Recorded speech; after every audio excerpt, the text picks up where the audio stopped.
تو انسان بہادر ہو جاتا ہے، اس کا سامنا کرنے، اس سے نپٹنے کے لیے تیار ہو جاتا ہے۔ سو میں نے بھی سوچا جو ہوگا دیکھا جائے گا، اور بے فکر ہو کر بیٹھ گیا۔ جب میری باری آئی تو آفیسر نے سر سے پیر تک مجھے چھیدتی ہوئی نظروں سے دیکھا، مگر میں بے نیاز کھڑا رہا۔ اس نے پاسپورٹ کے اوراق پلٹتے ہوئے کہا، آپ ملاقاتی ویزا پر آئے ہیں؟ جی، میں نے مختصر جواب دیا۔ ٹھہریں گے کہاں؟ اپنے گھر، میری 2 بیٹیاں پڑھتی ہیں یہاں۔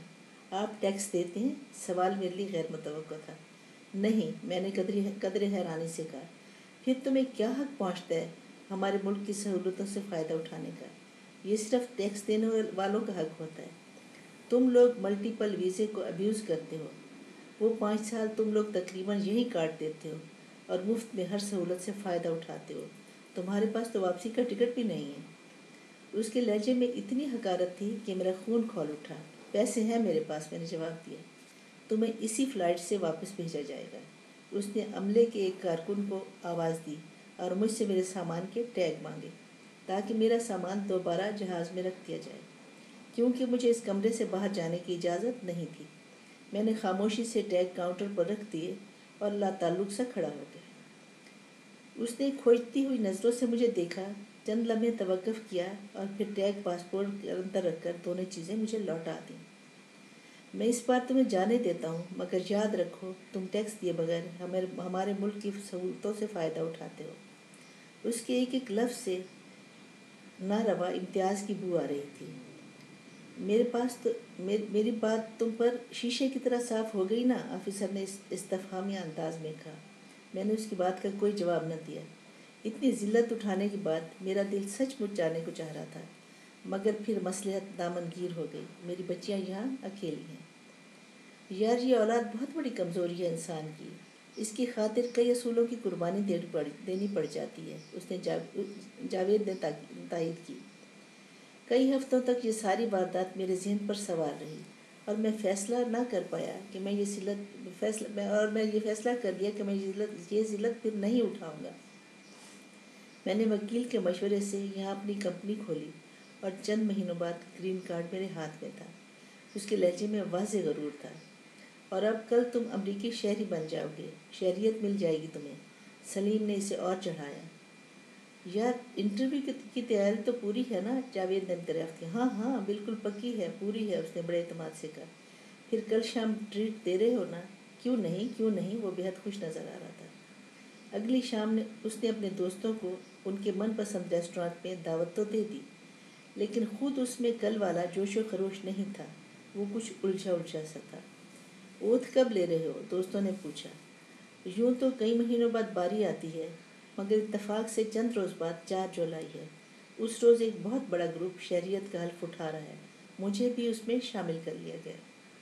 بڑے خوش قسمت ہو یار، وہ رشک سے بولے۔ گویا اگلے ہفتے 100% امریکی ہو جاؤ گے، پھر تو باقاعدہ جشن منائیں گے، ٹھیک ہے نا؟ دیکھیں گے، اس نے غائب دماغی سے کہا۔ 4 جولائی کی صبح اس کی آنکھ بہت دیر سے کھلی۔ بہت سویرے کھل گئی۔ وہ کافی دیر بستر پر پڑا رہا، پھر اٹھ کر کھڑکی میں جا کھڑا ہوا۔ موسم بہت خوبصورت تھا۔ آسمان پر شفق نے گلابی حاشیہ بنا رکھا تھا، جو گھنے سبز درختوں کے پیچھے بے حد خوبصورت لگ رہا تھا۔ اوپر نیلا آسمان اپنی پوری وسعتوں کے ساتھ پھیلا ہوا تھا۔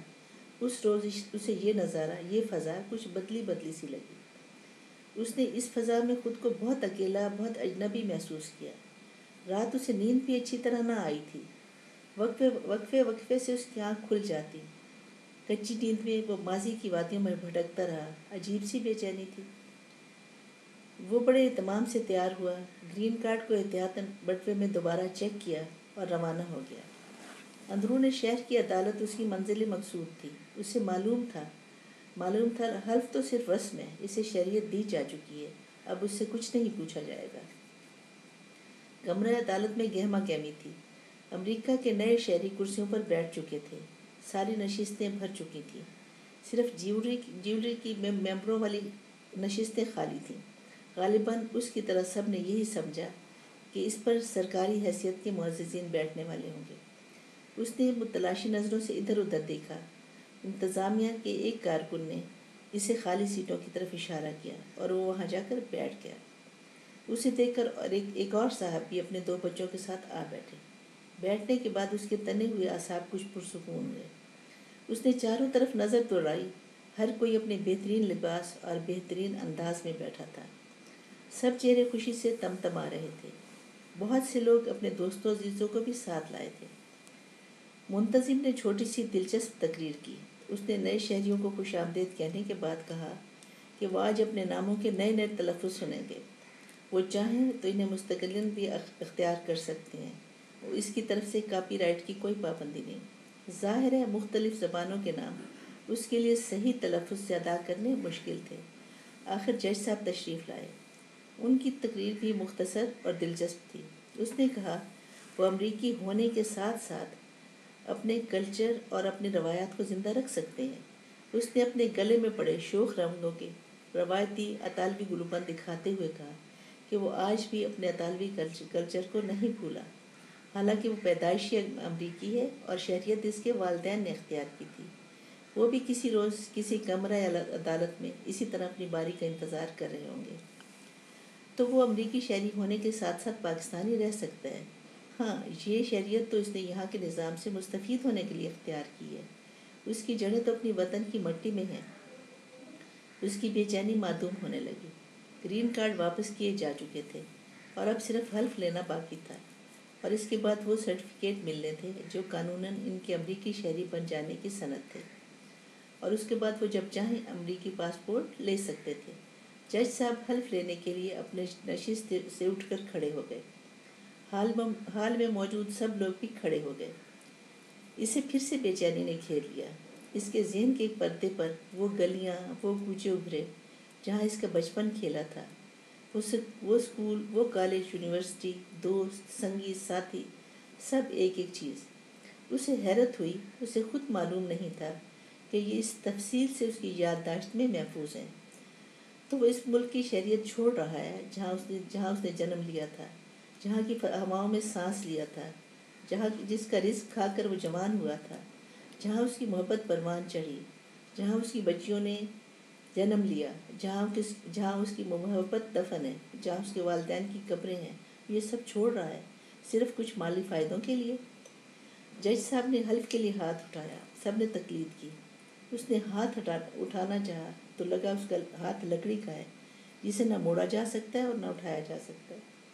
بڑی کاوش سے اس نے ہاتھ اٹھایا۔ جج حلف کے الفاظ کہتا رہا، لوگ تائیدی لفظ دہراتے رہے۔ تب جج صاحب نے کہا کہ حلف کے اس لائن کو سب لوگ اپنی زبان سے ساتھ میں دہرائیں گے۔ وہ کہہ رہا تھا کہ اگر ضرورت پڑی تو میں اس ملک کے لیے ہتھیار اٹھاؤں گا، چاہے وہ کسی ملک کے مقابلے میں ہو۔ اسے لگا کہ اس کے وطن کے گلی کوچے اس کے گرد اپنا گھیرا تنگ کرتے جا رہے ہیں۔ ایک ایک اینٹ، ایک ایک پتھر اس سے سوال کر رہا ہے۔ ایک ایک پیڑ، ایک ایک پودا اس سے پوچھ رہا ہے، ہمارے خلاف لڑو گے، ہم پر بم برساؤ گے؟ اور پھر جیسے اس کی ماں اپنا سینہ تان کر اس کے سامنے آ کھڑی ہوئی، مجھ پر گولی چلاؤ گے، مجھ پر، اپنی ماں پر، اپنے وطن پر؟ وہ دہرائے جا رہی تھی، کہے چلی جا رہی تھی۔ اس کا سانس رکنے لگا، اس کا دم گھٹنے لگا۔ جج جملہ پورا کر چکا تھا، لوگ دہرا چکے تھے۔ ہاں، ہم ایسا کریں گے، سب نے دہرایا۔ نہیں، کبھی نہیں، ایک ہسٹیریائی آواز گونجی۔ حال میں موت کی سی خاموشی چھا گئی۔ سب نے جیوری کی اونچی الگ نشستوں کی طرف دیکھا جہاں وہ کھڑا تھا، اور پھر وہ سیڑھیاں اتر کر حاضرین کی قطاروں کے بیچوں بیچ بنے راستے پر نپے تلے متوازن قدموں سے چلتا ہوا حال کے بیرونی دروازے کی طرف بڑھ گیا، نتائج سے بے پرواہ۔